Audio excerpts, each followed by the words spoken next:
right, we are live, man. I have missed saying that. It's hard to believe that I haven't had a show for a couple of weeks, but we had a week off. And basically, I am been so excited to have my guest, Mr. Ross Craib, on for our 60th episode. For the last couple of weeks, I've been watching his videos of him playing, and it's amazing to watch his energy and beautiful technique and flow, and what a great sound. So before we bring Ross and start our chat, I wanted to wish Mr. Fred Gretsch a very happy birthday today. Thank you so much, Mr. Gretsch and Dinah Gretsch, Mrs. Gretsch, for all that you do for us. And I hope you have an awesome day. But as I said, I'm so excited to be chatting with Scottish-born and London, UK-based fantastic drummer with Dodie, but also a songwriter with Circumnavigate. Excited to hear all about his musical journey. Ladies and gentlemen, boys and girls, everyone, welcome Mr. Ross Leslie Craib. How are you, sir? Hey, man. Thanks for having me. I'm very well. I'm very well. It's very hot in London, so I'm probably gonna look like a beetroot today. But Oh, is it really hot in London? Are you kidding? Yeah. No. Well, today's like cooler than it has been, but it's been like 30 degrees, which in London is like too much. Yeah, man. It's good. I'm not complaining. I'd have that over rain any day. So. I see. That's fantastic. So we were just chatting off camera a little bit here that you had just come back from Devon. Is that in the south? Yeah. Southwest. So it's down towards Cornwall, down towards like Bristol and stuff. Man, really nice. Down by the seaside. Yes. So it is gorgeous. That's fantastic. And your traffic, you said, was it was cheerful. You had no traffic. Yeah, no traffic at all, except all the traffic. Yeah. Yeah, you had everything. They knew that you were going to be on, and in fact, it was my error. If those of you who are tuning in looked about an hour ago to see, again, apparently, I don't know how to tell time. And so we are an hour later than was advertised, but we are here. And you know what? It's all good. And man, I'm so excited to chat with you. And first of all, congratulations on becoming a Gretsch artist. When did you actually sign your endorsement deal? When did I sign? I think I signed about 2 or 3 months ago now. And then obviously, so we were just saying about our different reps. So you've got Andrew in the States, and I've got Dave over here in the UK and Europe, actually. But yeah, we've been chatting for a long time. I reached out to Dave maybe 4 years ago. Wow. And he was like, "You're doing some really great stuff. Just keep doing what you're doing, and your time will hopefully come." And I was like, "Cool." And I didn't want to go anywhere else. I was like, I want Gretsch. Like I've always wanted Gretsch. And fair play to Dave, he stuck by me the whole time, and he followed my career, and he would reach out, and I would reach out to him. And I got a phone call just randomly one evening. It was like a Friday night. I was just getting ready to go out and see some friends. And I was like, "Oh, Dave Phillips is phoning me." And then he was like, "Look, if you want to do it, we'd love to have you." And I was like, "That is the best phone call I could have." Right. Yeah, right. It's amazing. Same experience with Andrew. Called me. Really? I see Andrew Shreve on my phone, and I'm like, hold on. I went into the other room, and my face hurt because I was smiling. But congrats. It's such a thanks, man. Terrific You too. feeling. And thank you. And it's a little intimidating knowing the legends that we have. We're part of such, and the modern Gretsch drummers. You've got Carl Brazil over there. Chatted with Carl a while back about on the show, and so many others. When I had to actually call Steve Ferroni to have him on the show, he texted me and said, "Well, call me." And I'm going, "Call you? Holy shit!" I will call you, Steve Ferroni. I had to have a script so that I didn't. You're very natural, don't worry. I'm sure it was terrific. Yeah. So, what's been happening with you since last March? What happened? What transpired in your career with the pandemic? What was challenging, and what good came out of it? Okay. So obviously, everyone's career pretty much went to shit at the start of March last year. Like everything that was in the diary was no longer in the diary. So we had some stuff booked in. Nothing had been announced, thankfully, but we had like US tours planned, we had European tours planned, UK tours planned. So all of that. I mean, originally all of it kept getting pushed and pushed and pushed, and like the dates seemed closer than they were, but every time you got closer to the dates, they got pushed again. You can probably relate. So there was a lot of that going on, and then obviously all the sort of the day job when you're not touring, you know, all the other gigs you have on the side, like the whatever corporates or whatever little things you do, they all went. So like basically the income stopped. Right. Yeah.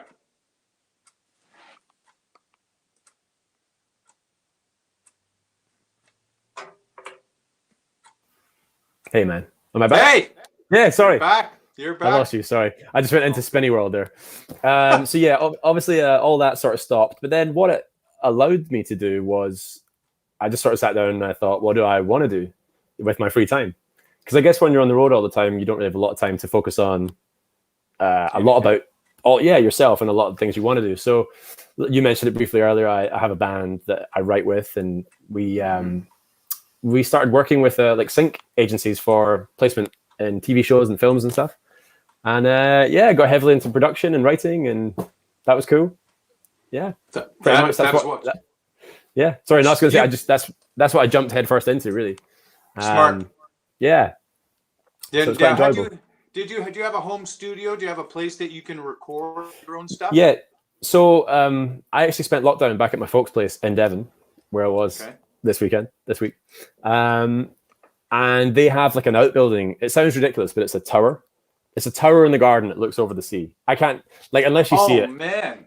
It sounds ridiculous, but it is what it sounds like. So it used to be an office, and they were like, well, no one uses it. It's just got cobwebs and stuff everywhere. So if you want to use it, and I didn't know how long lockdown was going to last. So I originally I didn't bring my kit or anything. I just left my kit in London because I was like, I'll be back in a few weeks. I'll just take 2 weeks off and it'll be great. And then obviously weeks turned into months, and then months turned into like a lot longer. So I just bought everything. Right. I bought all the studio gear. So like just for a home studio. So, you know, I bought like a new interface, even though I had one in London, but I bought a new one, just like microphone and some monitors and stuff. And I just started working like that, and it worked. And I really enjoyed it, to be fair. So that's the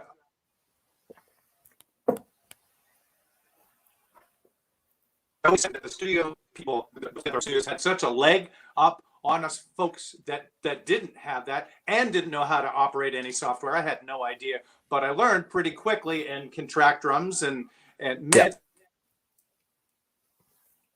Oh.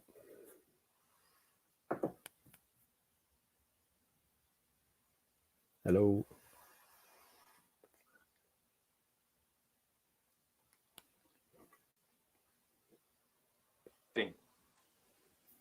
Yeah. Sorry, Neil. We're back. Is this long distance internet connection? I don't know if it's probably me, isn't it? I'm sorry. It's my house is so temperamental. My house is so temperamental because I've got like there's other buildings within this one that share the connection. It's usually fine, but it could be the heat. I just put my phone as a backup now, so if I have to, I'll switch to my my Wi-Fi on it. Yeah, nice. I swear there's somebody at the internet company that goes, no. Yeah. No. Just to fuck with people. Right. Yeah. Well, that's terrific. So what did you produce? So now you have the studio set up, and so did you write remotely with people, or did you do the writing yourselves? How did that work? So we started writing on Zoom, which was a challenge for everyone at first. And then it got to the stage where that wasn't really working too well. I felt like because one person would have to do something, and then you'd have to chat for ages, and then someone else would try and do something, and then you can't really sing over someone, and you can't everything's the piano will be delayed or whatever. So what we started doing was like we were like, yeah, that sounds cool. Everyone go away and do your bits, and then we started chucking the project to each other. So we would just chuck stems to each other, and then I tracked some drums. I eventually made it to London and got my stuff, and then went back again. That's awesome. Yeah, so I mean, it definitely doesn't beat in person. You know, like being in a room with people is. I think that's one of the reasons I play music. Like, I love hanging out with friends, and I love traveling the world. And like, I was like, if I can do a job that lets me hang and see stuff and get paid, I'm like, and obviously music with that as well. That's a dream job, right? So. It's true. Well, you are I gotta say this though. You are such a bright personality and a bright light. Thanks, like just your aura. I don't want to get all weird here, but I'm telling you, very positive and thanks, man.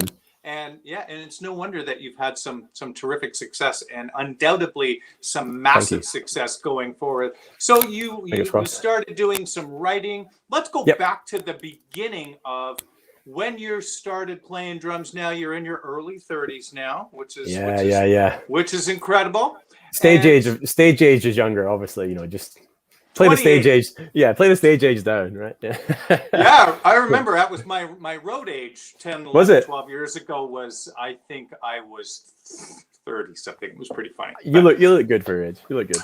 Thank you, sir. I appreciate that. So when did you start playing drums? Was it music first? Was it drums first? How old were you? So I left. I'm obviously from Scotland, but I left Scotland when I was 14 and moved to Cambridgeshire. And when I was there, like in Scotland, I used to sing in choirs and, you know, all that jazz. Always around music. Like none of my family were musical as such, but we always had pianos in the house. Like my mom, I'm always saying to my mom, like, Mom, why did you not like make me play piano? I wish I could play it better now, because for writing and stuff, it's really, you know, useful. And she's like, we've had like 12 pianos. You know, when you were a kid, we just always had pianos in the house. Wow. Obviously the vinyl, my dad used to, like, Saturday night, Dad would play the vinyls and stuff. Without sounding cliche, that was kind of always going on. So yeah, always kind of sang, and then moved to Cambridgeshire, and I happened to sit next to a girl in a class, and I was sort of 14, 15, and she sang and played piano, and I thought she was amazing. And she was like, oh, I have this band, and we're thinking about getting another singer. And I was like, well, I kind of sing. And she was like, well, should come to band practice. And I was terrified. You know, I'd never really sang pop, or it was like pop rock, you know, the classic kind of, it was like the Blink-182 era, Green Day, all that sort of stuff.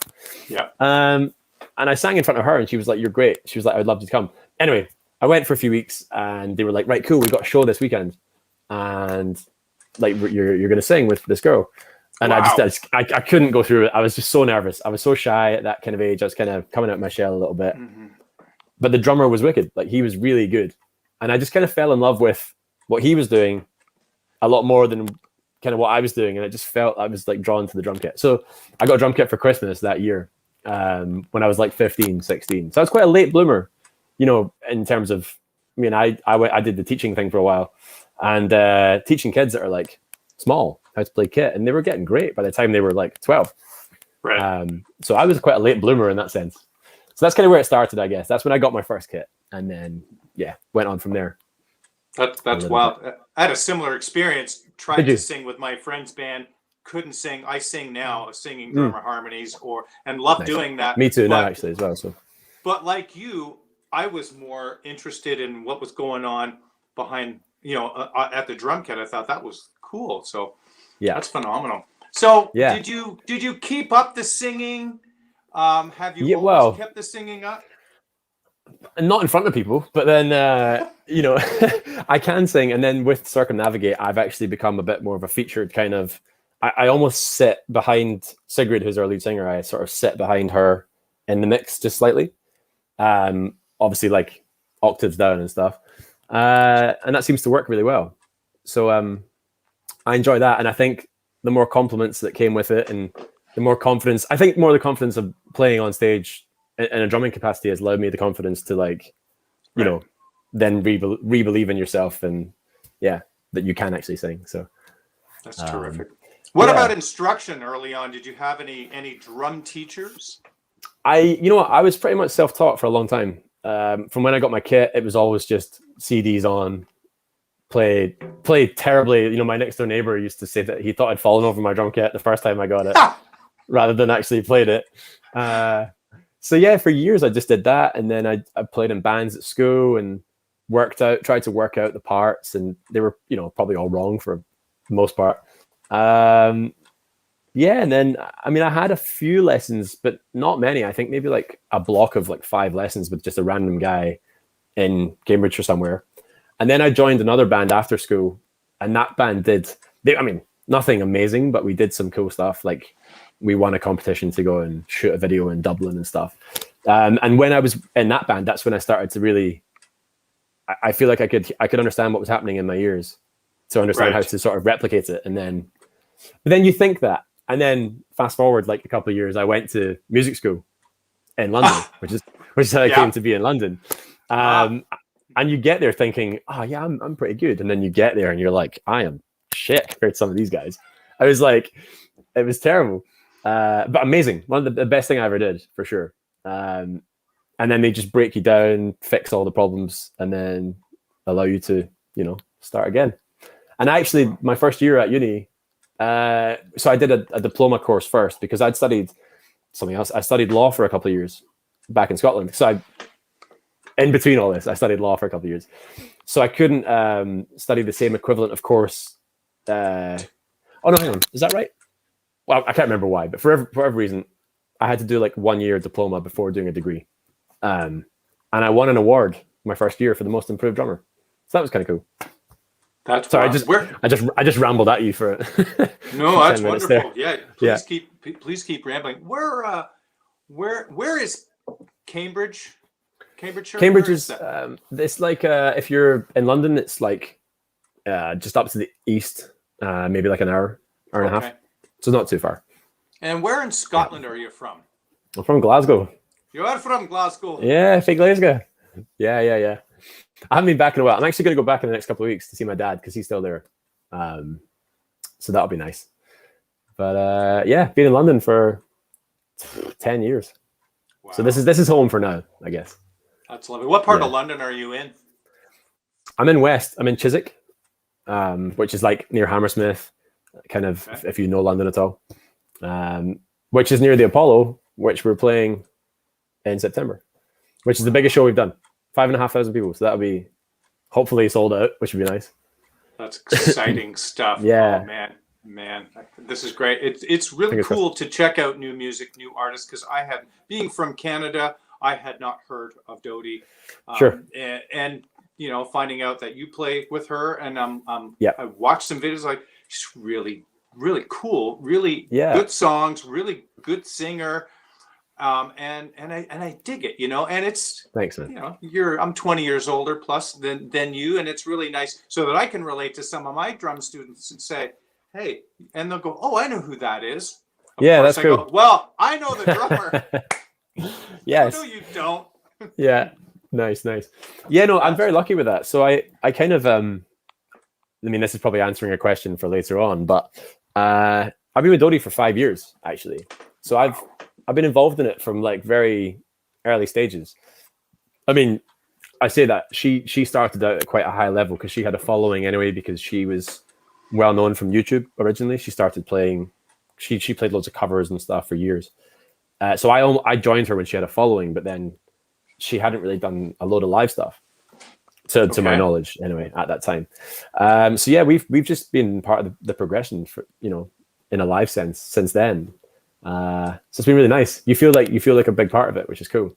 Like you feel like her journey is your journey, So yeah, that's nice when you feel like that. The artist appreciates you. Sometimes when you play with an established artist who has 10 or 20 years of recordings, you're kind of in the line of oh, this is the fifth incarnation or whatever of the band. It's cool that you started at that stage. And it's really neat that artists are now kind of cutting their teeth on YouTube and doing those kinds of things. Yeah, man. And when the rubber meets the road, so to speak, if they're good live and in person, that's amazing. I don't know how many artists I've played with. They were great on their album. Yep. And then you get to play with them and they're not good. Or they're just super green and no stage presence, no connection with people. Sure. But that's a good situation. I think that's something that's been quite interesting, though. Everyone in the band was well gigged, and Dodie was great too. But like, we've definitely all learned a lot. Like this was my. I'd done some big stuff before, not to the level I'm at now. But yeah, we've all learned a lot for sure. Just you learn on the road, don't you? You just learn everything. You really do. Basically. Yeah. You really do. Every tour gets better. You learn something new. Every run that you do, and you get stronger. Like this coffee just got stronger in the Gretsch mug, of course. Oh yeah, you got. I need to get out. Yeah, I'm letting the side down. Cheers. Yeah, and we're in and we're out. There we go. Look at that. Just in time to have a wee sip The feed We're was back in, again. was out. We're Now back. that we're back in. So, what school was that in London that you went to? What you called it? Uni. I love it. Yeah, I call it what uni. school Yeah, was that? university. So it's actually now called BIM, which is a big school. Like there's like a few different. There's like one in Birmingham. There's one in Brighton. One in London. Blah blah. But I actually never went to that version of it. I went to a thing called Tech Music School, which was just its own little thing. It was part of London College of Music, but it sort of existed in its own little bubble, separate building, separate part of London, and it was amazing because you had guitarists, bassists, keyboard players, singers, drummers, and it was quite small, the school. So you met. I mean, I say small. There was probably 1,000 people maybe that went there. Wow! Like across, would it be that many? Across the instruments. I mean, I'd say in my drum year I had maybe 30 to 40 guys. So maybe, yes, you get 3 years, it's probably about 1,000 people, but that's not very much for university. So you kind of got to know everyone really well, which now has, put us all in good stead because we all just keep in touch. And, it's amazing to see people doing really well. And lots of guys play for massive artists. And it's cool, man. It's a good, good environment to be in. Big time. That is wonderful. What did you need to work on when you got to uni? Everything. I think one of the biggest things was dynamics, for sure.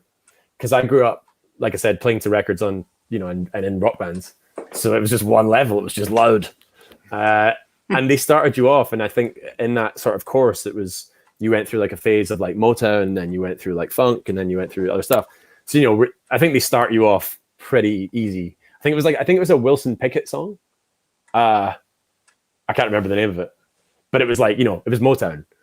So they were like, take away the crash cymbal. Not even allowed to use the crash cymbal. They were like, they wanted to take all the stuff away. And I remember just like my first one, I was just playing really loud. And on my feedback, it was like, it's Motown. It's not, it's not rock music. So that was one of the first things I think. And just rudiments and stuff as well. Couldn't do a proper double stroke roll, or you say that now, and it's like, do you ever really need to do that? Of course, it just expands your vocabulary. Do you know what I mean? Like, right. So I guess that's kind of, yeah. No, I'm not saying do you ever need to do that, but chops aren't everything. I guess is what I'm saying. But like, you need to be able to express yourself musically. So right, it's good to have a handle on at Mm. least playing the double stroke roll. I teach all of my students. We go through Tommy Igoe's Great Hands for a Lifetime, the beginner, intermediate, and then some of the ones that get to the advanced. And that's a really good primer and good builder on all of the four families of the rudiments in a really nice order. And you get to play them in a musical application rather than just here we go with the paradiddle. And But, nice. But how was your reading? Did you have good rhythmic understanding when you went to school?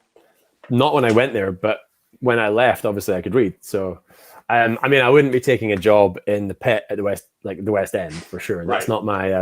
I don't feel like that's my. I don't think it's my goal either. Really, I feel like I wanted to get really good at. I guess really good at feel was like what I really wanted to focus on. Like my sound. The first day was like time, sound, and feel. That was like the three things.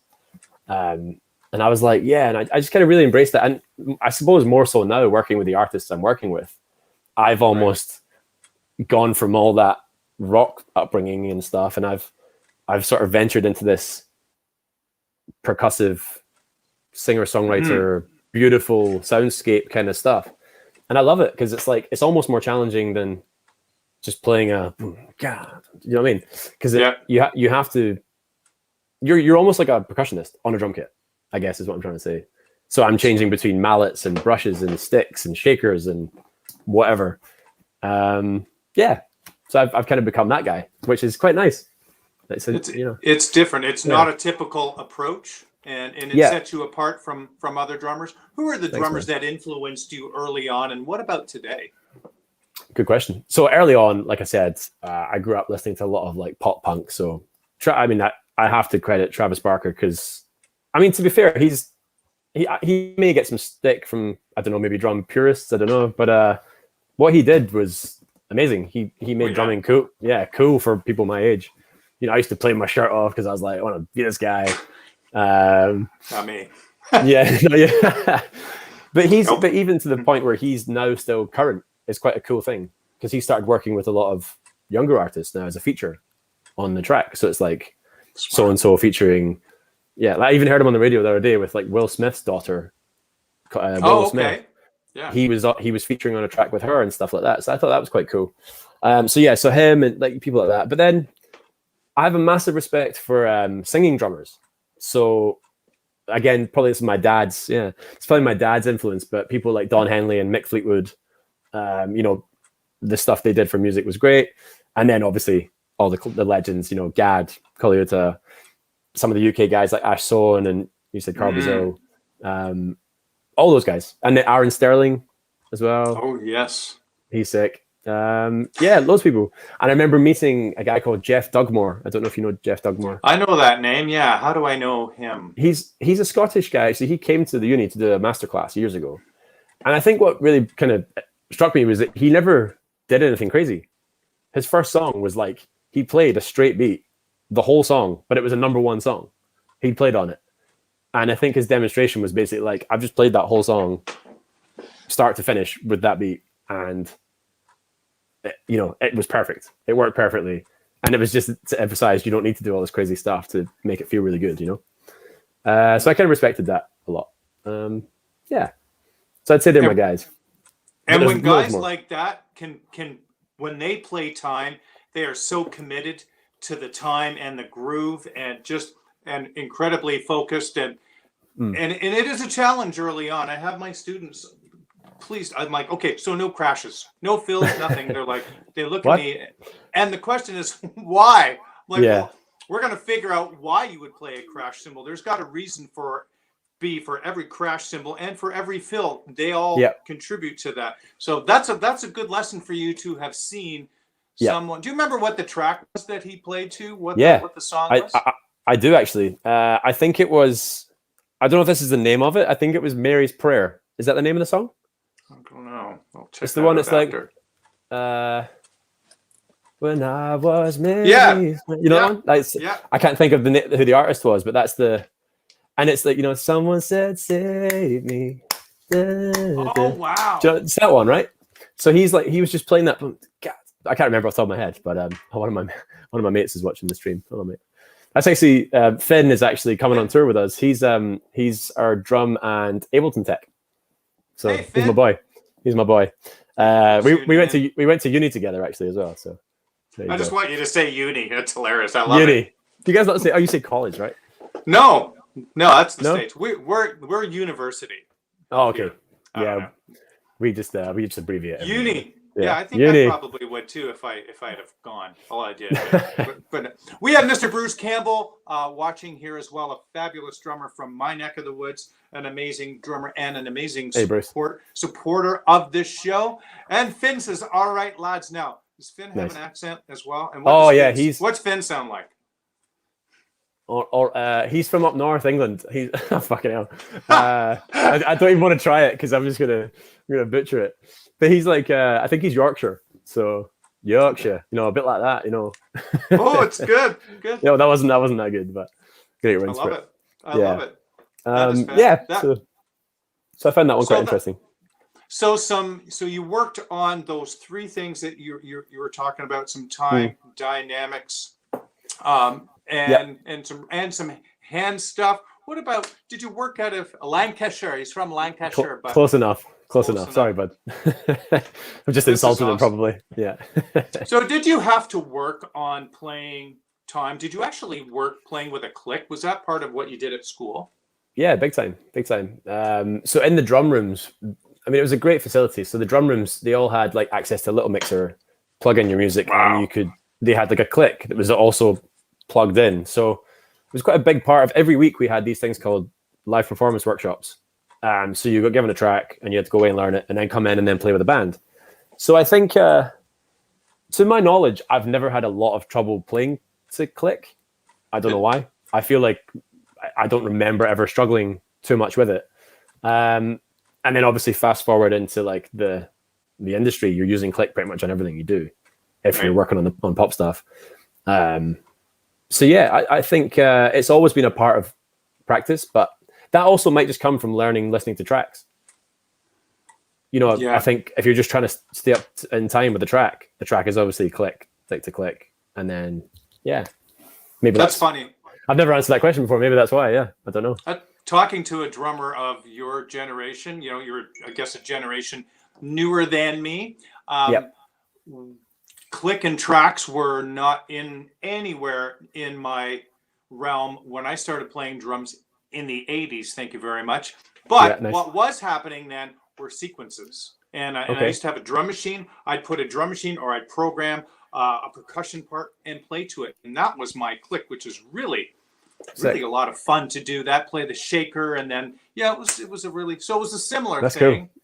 Yeah, nice. But I definitely, you think it's something that every musician should play to, or to have to practice to some kind of a time source? Do you think that's a good idea? I mean, I think it's definitely a skill that you should have. I mean, especially as a drummer, our thing is to keep to keep everyone solid, right? I think as the backbone, I guess. But I suppose it depends what you want to do. I mean, if you want to be free jazz and all that stuff, and no click, but no click, tracks, yeah, no click. I mean, there's something really pure about not I mean, now that I've done so much work with backing tracks and click, when I get on a gig and I don't have to play it, I love it. But then obviously maybe you have the internal clock that's solid anyway. So when you're playing without realizing it, you have the skill anyway. Right. You know what I mean? So I think it's very important that tempo doesn't waver crazy amounts. So yes, I guess the answer is yes. I think everyone should be proficient in it. What do you think? Absolutely. I know music definitely should breathe if you're not playing to that or to a click.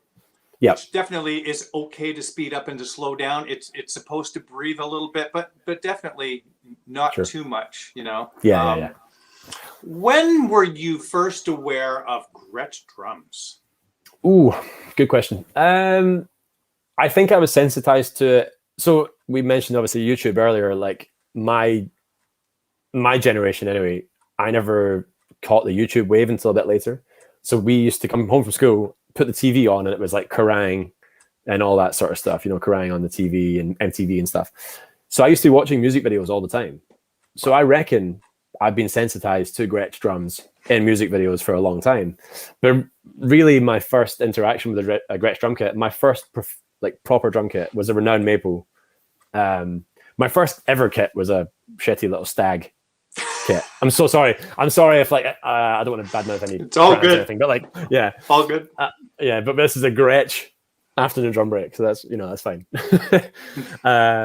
So my parents were like, "We're going to get you a kit."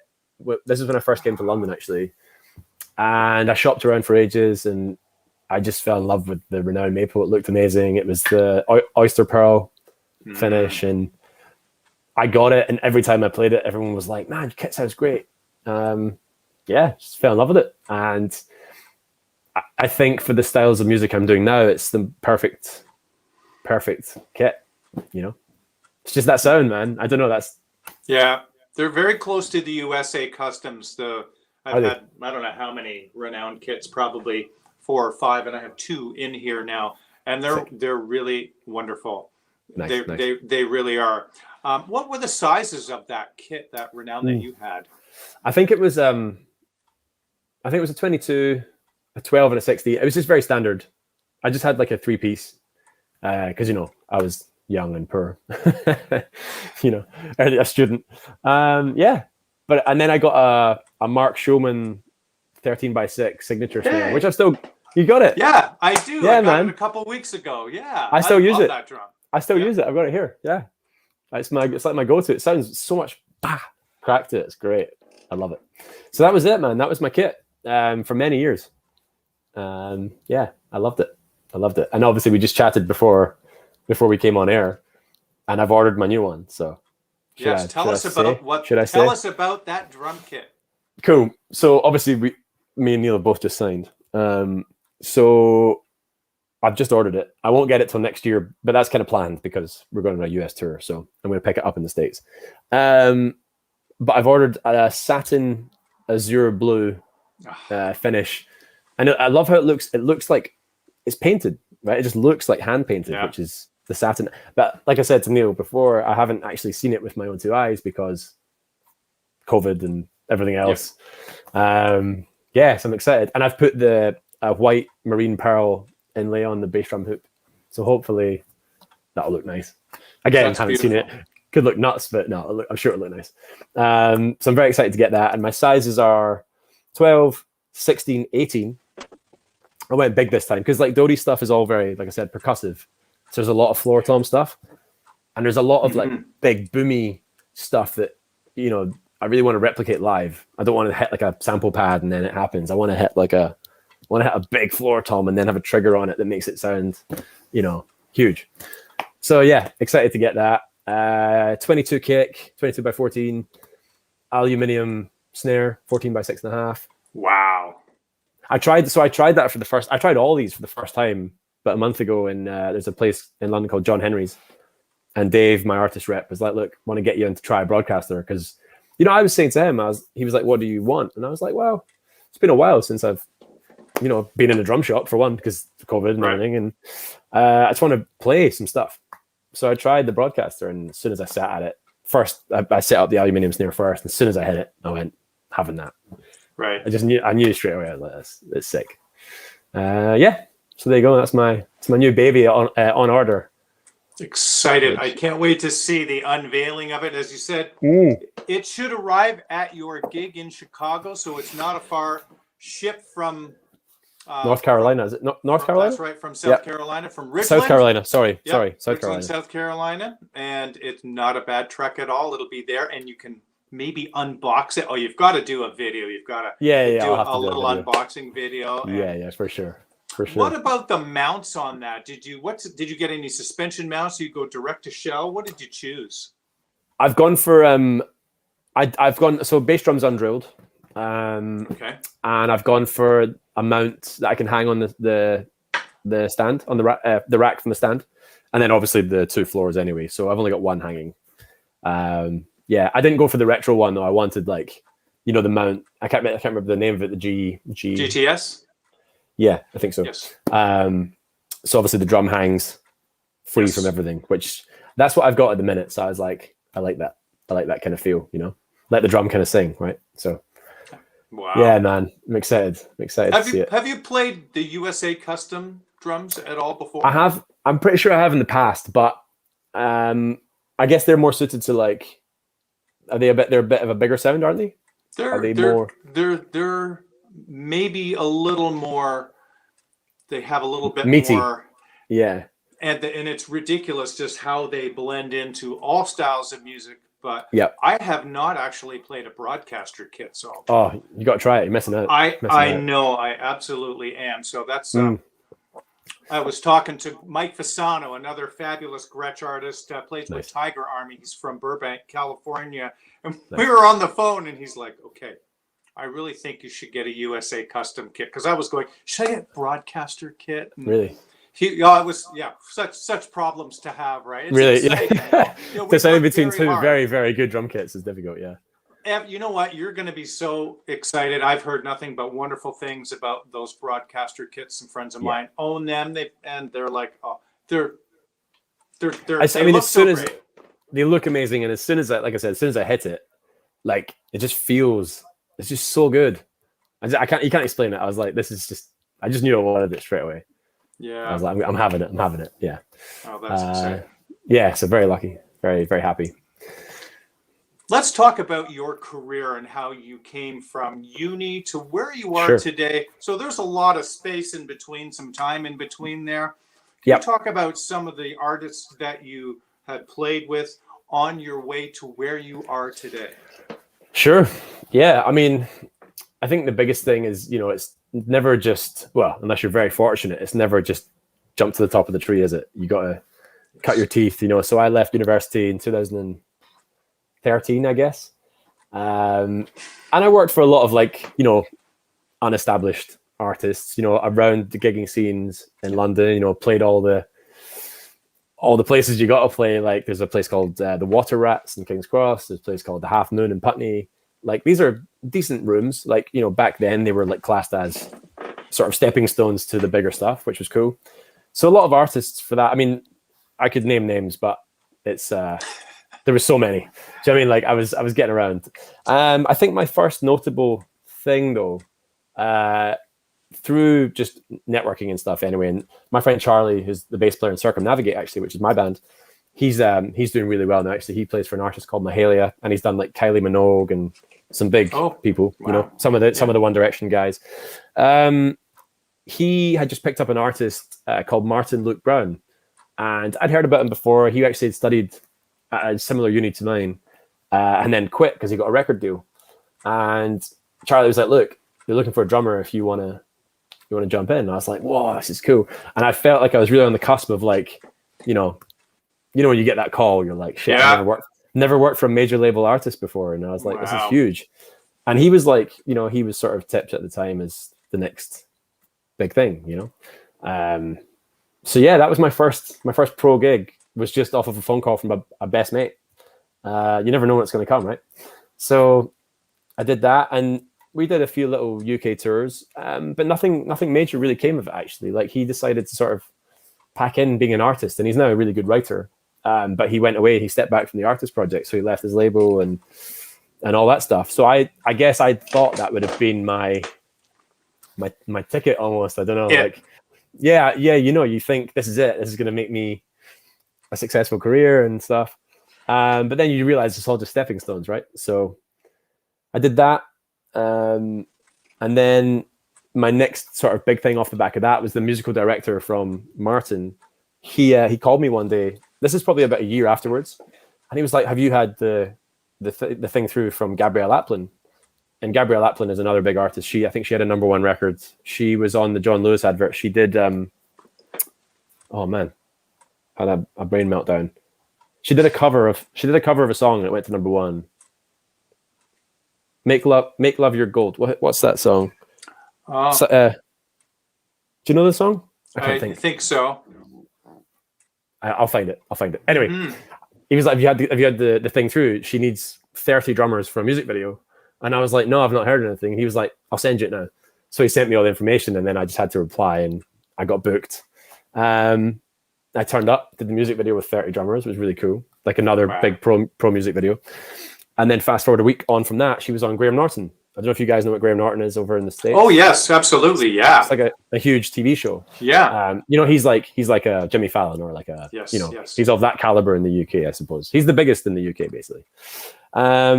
Yeah, and I got rebooked. There was a pool of 10 drummers, and I was on there with people that some big time session guys, that play for a lot of big artists. I can't start naming names, but like, that felt like again another Graham Norton, another big step, and then it kind of. I'm sorry, I'm just rambling about. This is wonderful. Yeah, please do. Please do. Yes.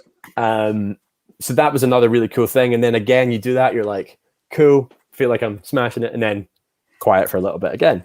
And then you start working with other little artists. And there was one Christmas where I think it was probably the Christmas after that had just happened. I was like, I'm gonna start finding my own work. Like rather than waiting for the phone to ring. Smart. Someone actually told me that the same guy that booked me for the Gabrielle Aplin video had said this to me before. He was like, "Do your own A&R. Like, go out and find artists yourself, and then start working with them, and then putting bands around them, and then you're really indispensable, essentially." So I did that, and I found a really great girl to work with, and we got on really well. And I was like, "Look, I can put a band together for you." So I put a guitarist and a bass player on it, and then the bass player, he then picked up another artist and was like, "Do you want to do it?" Because we were working together, and we did that, and we did one show, and on that show, he was like, "I've just met Dodie. She hasn't got a band. She's got a manager. She's really big on YouTube, but she wants to, branch into like the live sector." And it was just timing. And then that's where it all started. And then from that point on, I've just worked with Dodie for 5 years, and obviously other little bits, and then more artists have come to me off the back of that. But, we've gone from like, I don't know if you know the London venues, but we did like Islington Academy, then we did Coco, then we did Shepherd's Bush Empire twice. Then we did the London Roundhouse, and now it's Hammersmith Apollo. So it's just every time we go out every year, the venue size is going up by like 2,000. So it's pretty cool. So yeah, that's essentially my kind of shorthand career to date, but with lots of other little bits Sure. everywhere, as you know how it goes, right? Yes. What did you find that you learned as you were progressing with those different artists? What changed in your abilities and perhaps your knowledge of what to do and what not to do? What changed as your career progressed? Oh, that's a good question. That's a very good question. Maybe your confidence or your ability to be maybe a little bit better with, for me, the whole getting used to running in-ears, getting a good mix. I play in an ABBA tribute, and there's minimum of 6 people to sometimes 9 people that I need to get a mix for, plus running some tracks, plus you know there's video in the background, and just making sure I was comfortable doing all that. The little duo gigs that I do are so much, they're not pressure at all. They're super duper fun. The ABBA show isn't really, now that we've had probably 140 shows under our belt. But just getting used to dealing with the technology and how to run the tracks, or if you run Ableton or what you run, those kinds of things. That's kind of what I was asking. Okay, got you. Yeah, so I mean, starting off, we've gone from like a basic playback system, and this is in the last like 5 years with Dodie specifically. Started running tracks, literally a stereo off of the SPD, you know? Right. Wow. So like, was that basic, right, to start with? But to be fair, so Pete, who's the bass player that put me on this gig, he actually is the MD, and he's, like I said earlier, watching and growing with everyone that you're working with. He's now one of the best musical directors I've ever worked with. Nice. Like, he's amazing. He's just improved so much to the point where he's been headhunted to do like lots of really cool stuff. Wow. But yeah, so we started basic, you know, SPD, trying to run ears. Like, obviously, it's very difficult in certain venues and the smaller circuit and stuff, right? And then it sort of progressed to, what did it progress to? I think we started like bringing triggers in, you know, which isn't like super complicated, but then the triggers started expanding, and then we had like off kit stuff, you know, more pads and obviously then routing all this. And then I was routing my SPD, and then I was doing my own mixer from all my electronics. So that was a whole thing that I was taking like a link from the DI, and it got really complicated. Yeah. You know, so you had like the sound front of house was taking a link, and I was taking a link, and then I was still getting a mix. And then now we fast forward, I'm running the tracks, but I'm using my SPD as like a MIDI controller. So I'll press go, I'll have a button and I'll press go, or I'll kick it or whatever. And then it changes everyone's patch on stage. So the guitar pedal board will change, the keys will change, everyone's rig will change based on me starting the track. Good so Lord. All that, like, that's been like a progression of knowledge for me, for sure. And then in a playing sense, I guess, just being respectful to the music, to the ultimate, I guess, is, you know, like knowing your place within the soundscape is a big thing, I think. And just knowing your place in a touring scenario. I mean, we get treated very well. I've always been treated very well on any tours I've done, but like, just understanding the hierarchy and the social, not the social situation, but like, you know, it's a business, and you understand who's the boss and what battles the politics of things. Yeah, the politics, right? Yeah. So yeah, I've never had any problems, but like just understanding everything about it, if you know what I mean. Yeah. You seem to be easy to get along with, which is paramount. Yeah, for sure. You know? That's the biggest thing. That's the biggest bit of advice you can give anybody, is just be a nice person. And don't be a dick. Don't be a dick. Yeah. Actually, so much so, I've got it right next to me because I thought you might ask me. I wrote a book about touring. I don't know if you knew that, but yes, I did. This is cool. Let's hear about that. So it's here, right? It's called the Touring Musician Survival Guide. Hang on. Oh, yeah. So where did we get that? Where did we get that? Oh, you get it on my website or Amazon or wherever. Website's better for me, but you know. Okay. Ginny, have you got my website? I can. It's just rosscraibdrums.com. Beautiful. There you go, and it's on there. So yeah, I mean, I don't know why I decided to start writing it. I came back from tour one time and I started writing blogs because I was like, it helped me understand as well. It was like an education for myself in writing the book. Like when you see it written down and you start writing about it, you're like, oh, I just thought I never got taught any of this at uni, or you learn it on the road, right? Yeah. So I was like, I'm going to put it all in the book. So yeah, that's what I did. And what does it deal with? What are some of the topics? You know what? I haven't read it in a while. I'll go to the book. Hang on. I wrote it last. Like I literally released it at the worst time. I released it like January last year before COVID hit. Of course. But you know, you can now's a good time. So Relaunch.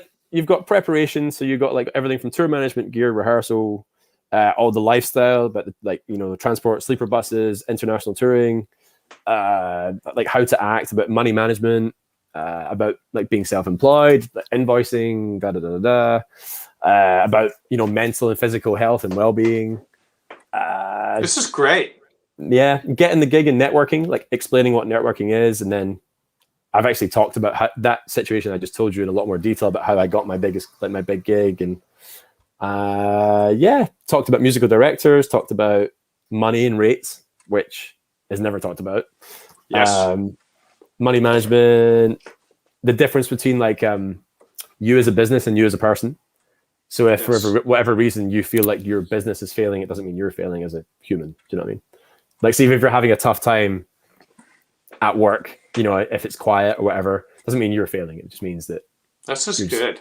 Yeah, so I thought that was quite an interesting thing. So, and then I did like a thing about I got lots of my friends who play for some bigger artists to answer questions that I made for them, essentially, like about front of house engineers, like monitor guys, roadies, like tour managers and stuff. And I did some quick fire questions for some, like, so I asked sort of some fans what they wanted to know, like real questions that they wanted to know from artists, and answered all them in the book. So that's not a long book, as you can see. It's quite short, but yeah, it's I'm pretty proud of it. I feel like it's quite useful. It was needed. It sounds like it was needed, and it fills a niche. That would be an amazing book to have as a supplement to an in-person workshop, masterclass, for sure, that kind of thing at uni. Yeah, I've never done one. I guess imposter syndrome as well is another one I talked about in there. You feel like you can feel like an imposter. Do you know what I mean? Like, why do I deserve to give this knowledge? Right. Yeah. But I also listened to a very good podcast by a guy who's not in music at all. But he said, if you can offer valuable information to at least one person, you're not an imposter because you're helping someone. That's wonderful. So this is terrific. There you go. I remember seeing briefly when I did some research about the book, and then I didn't remember. I'm glad you brought that up. So Thanks, better man. to get it. Is it better for you to order it direct from Ross Craib Drums? The website, rather than Amazon. I mean, wherever you want to get it, I'm just happy you want to read it, to be honest. But if you get it from me, I'll send it personally, and I'll Oh, nice. That's fair. I can write something in it if you want. Something in Scottish. In Scottish phrase that I will have no idea what that means. Nice. That's fantastic. I don't know if I answered your question. I can't remember. Like, I went off on a tangent. Like, no, that is fabulous. So what lies ahead for this year? What do you have coming up, and what's going on into next year? Are you busy now, or are you busy? Well, what's happening in your musical? So we've just, I guess, just to go back a few months, we just released an album with Dodie, which went to number 3 in the chart, which was really cool. And I played on 9 tracks on the album, which is the most I've ever played on pretty much anything. Even my own band's album, probably is one more than that. So that was cool. Ash Stone played on that stuff. Okay. Yeah, exactly. I wish. Just don't tell anyone it was him. I'll just tell him it was me, because he sounds so good. So that was really cool. So we had like lots of promo for that. So we did some cool stuff. We did Jimmy Fallon in the States. No, sorry, not Jimmy Fallon. Seth Meyers. We said Jimmy Fallon earlier. We did Seth Meyers. That's a cool very show. cool. But I mean, I'm just gutted we couldn't be there in person. We had to do it remotely, and we did a cool thing. We filmed in a house, and like an abandoned house, and it was a really cool shot. So that was quite fun. So that's kind of been going on a little bit. So that's given us a bit of work. And that's kind of died down a little bit, but we're going to tour the whole album. So September, we tour the UK. Not a massive tour. Like, I think it's like 7 shows, but they're all big venues. They're all main rooms across the country. So that'll be fun. And then 2 months in America next year, a month around Europe. the start of the year, so February right through till May, I guess. We do like February, March in the States, back for 3 weeks, and then a month in Europe. And then just, the usual kind of corporates, weddings, functions, just to tide you over. Everyone does them. So it's coming back slowly, I think. I'm just happy to be back, hanging out with some friends and playing some music.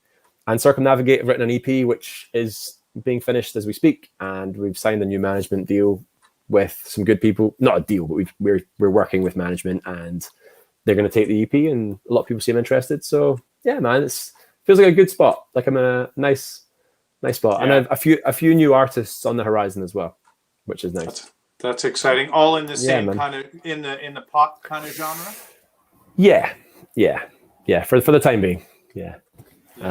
Stuff that was kind of starting to happen before COVID, but will hopefully up again soon enough. So I feel very privileged. I'm very fortunate, and I'm very. I think it's because we have the tour dates in. I feel calm, like it's something to look forward to. You feel like we're on the other. Well, definitely, I think are on the other side. I'm fully vaxxed here, and excited to get and not feel scared to death. Still being very careful. I haven't flown anywhere yet. That's not till October, but. But that's good, though. We definitely seem to have something to look forward to that may not get pushed. If it does get pushed, then it does. So be it. Yeah, but I think that those days of it being completely locked down, we were like, I couldn't even teach in person here for a couple of months, but that began the virtual teaching thing. Do you do any drum tutoring at all? I used to do a lot. That was kind of my thing before touring, I guess, took off. I was teaching kids mainly. I don't know. I never set out to sort of go down that route. I enjoyed it, and I feel like I've accomplished some good stuff. A couple of my kids went on and are now studying music and in bands and doing quite well, which is, I feel like that's, I feel like I checked it a little bit. I feel like the tick is on that. And I don't know, I felt like it was time to try and move into something else. So I kind of stepped back from it for a little bit. That's not to say I won't go back to it. I've had a few people message me actually asking, some Dodie fans and stuff asking if I'd want to do some stuff. So it's definitely something I'm considering, but I just really want to get to be, I don't know, I just want to get really good at playing again. Do you know what I mean? Like, because we've not played for so long in real life anymore. I just really want to focus on getting back to having the best fucking drum kit, get my kit.